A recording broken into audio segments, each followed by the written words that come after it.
بسم اللہ الرحمن الرحیم نحمده ونستعینه ونستغفره ونؤمن به ونتوکل علیہ ونعوذ باللہ من شرور انفسنا ومن سیئات اعمالنا من يهده اللہ فلا مضل له ومن يضلله فلا هادی له ونشهد ان لا الہ الا اللہ وحدہ لا شریک له ونشهد ان محمدا عبدہ ورسولہ صلی اللہ علیہ وسلم وقال اللہ تبارک وتعالی فی القرآن العظیم یا ایھا الذین آمنوا اجتنبوا کثیرا من الظن ان بعض الظن اثم ولا تجسسوا ولا یغتب بعضکم بعضا الی آخر الآیہ صدق اللہ العظیم۔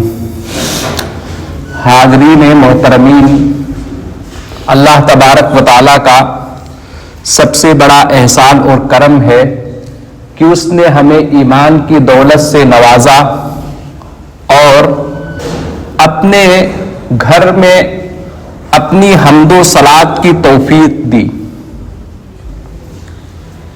اور آج کل جو ہم سے اور ہماری زبان سے ایسے گناہ سرزد ہو جاتے ہیں اور ہم اپنے طور پر اپنی زبانوں سے ایسے گناہ کرتے رہتے ہیں جس کا ہمیں اندازہ ہی نہیں ہوتا۔ ابھی گزشتہ جمعے میں ایک عظیم گناہ کے بارے میں نے بات کی تھی، غیبت کے بارے میں۔ غیبت اتنا عظیم گناہ ہے جو ایک دیمک کا کام کرتا ہے۔ جیسے دیمک جو ہوتی ہے لکڑیوں کو کھا کر کھوکھلا کر دیتی ہے، ایسے ہی غیبت ہے، یہ بندے کے اعمال کو ختم کر دیتا ہے، نیست و نابود کر دیتا ہے۔ میں نے بتایا تھا کہ امام غزالی علیہ الرحمہ نے تقریباً ایسے 20 گناہ لکھے ہیں جو ہم اور آپ کی زبان سے ہمیشہ ہوتے رہتے ہیں، سرزد ہوتے رہتے ہیں، اور ہمیں ذرہ برابر اس کا احساس بھی نہیں ہوتا۔ تو ایک تو غیبت تھا، اور جو دوسرا گناہ ہے ہماری زبان سے، ہمارے بھائیوں سے، ہمارے دوستوں سے، ہمارے گھر والوں سے، چھوٹوں سے بڑوں سے، سب سے ہوتا رہتا ہے، وہ جھوٹ ہے۔ ہم ہر بات پر جھوٹ بول دیتے ہیں، ایسے ہی اور مذاق میں بھی۔ جھوٹ ہے، جیسا بھی ہو وہ جھوٹ ہے اور وہ گناہ ہے، اور بڑا گناہ ہے۔ اللہ کے نبی صلی اللہ علیہ وسلم نے اس سے منع فرمایا۔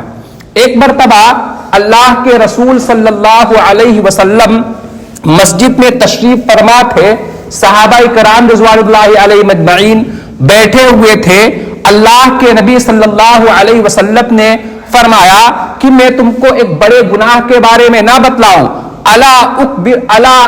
الا اخبرکم باکبر الکبائر، کیا میں تم کو نہ بتلاؤں کبیرہ گناہوں میں سے بڑے گناہ کے بارے میں؟ صحابہ کرام نے فرمایا جی حضور ضرور بتلائیے۔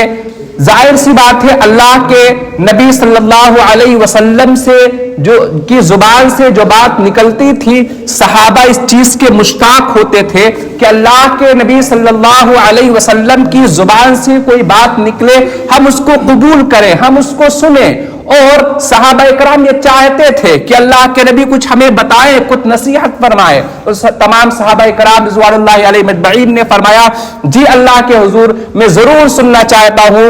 اللہ کے نبی صلی اللہ علیہ وسلم نے فرمایا وہ بڑے بڑے گناہ، کبیرہ گناہ جو ہم سے سرزد ہوتے رہتے ہیں، ان میں سے ایک گناہ ہے الاشراک باللہ، اللہ کے ساتھ شریک ٹھہرانا، یعنی اللہ کے ساتھ دوسرا معبود قرار دینا، صفات کے اعتبار سے یا ذات کے اعتبار سے۔ ذات کے اعتبار سے اللہ کے ساتھ دوسرا معبود تسلیم کرنے کا مطلب یہ ہے جیسے اہل حنوت غیر حضرات کسی کو اپنا معبود مان لیتے ہیں، کسی کو اپنا دیوتا مان لیتے ہیں، ان کی پوجا کرتے ہیں، ان کی پرستش کرتے ہیں، اور ان کے آگے اپنا سر جھکاتے ہیں اور انہی کی عبادت کرتے ہیں۔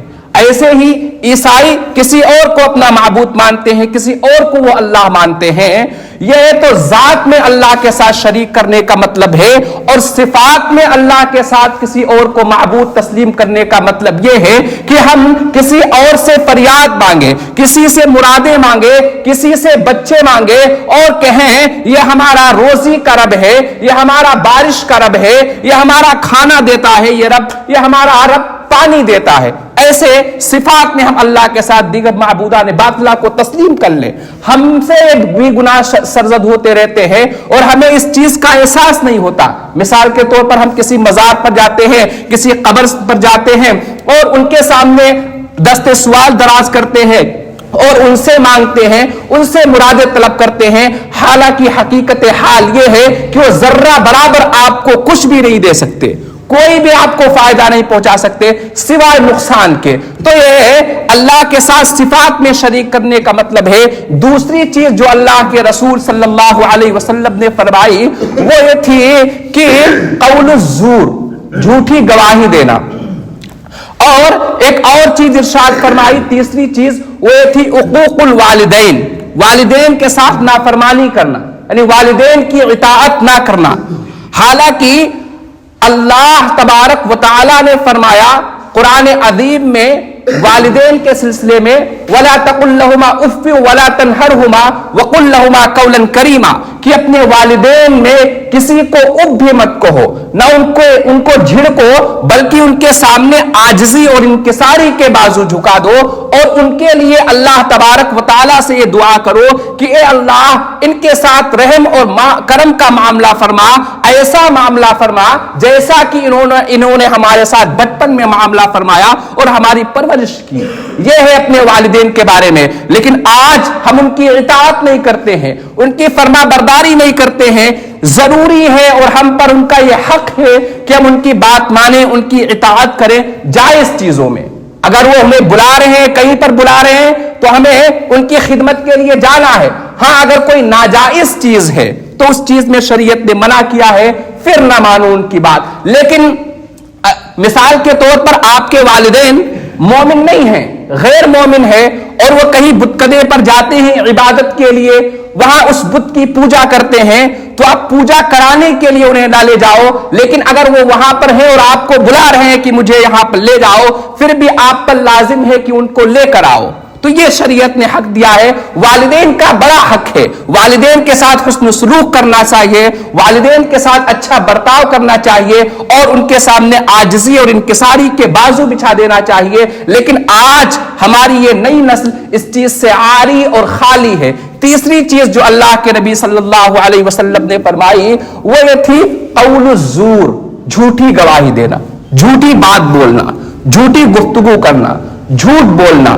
کہیں بیٹھ کر کے, کسی دکان پر, کسی چائے خانے پر بیٹھ کر کے جھوٹی بات کرنا, دوسروں کے بارے میں جھوٹ پھیلانا. اور جب یہ بات کہی تو اللہ کے نبی صلی اللہ علیہ وسلم ٹیک لگائے ہوئے بیٹھے تھے, آپ صلی اللہ علیہ وسلم سیدھے ہو گئے, صحابہ اکرام بھی چوکنا ہو گئے.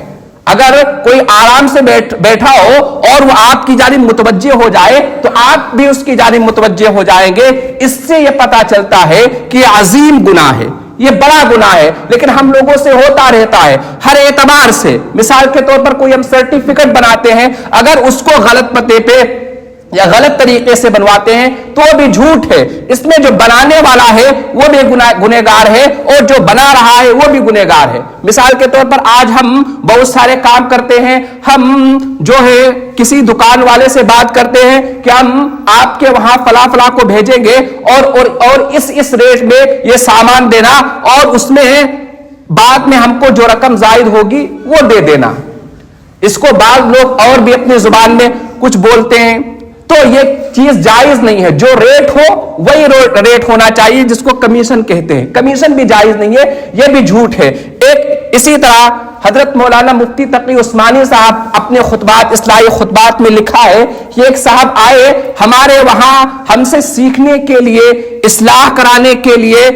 تو میں نے ان سے پوچھا کہ آپ کتنے دنوں کے لیے آئے؟ تو انہوں نے کہا حضرت 2-3 دن کے لیے آئے تھے, لیکن ابھی میں نے اپنی میڈیکل رپورٹ لگوائی ہے, اگر وہ رپورٹ پاس ہو گئی تو میں 1 ہفتہ تک رکوں گا.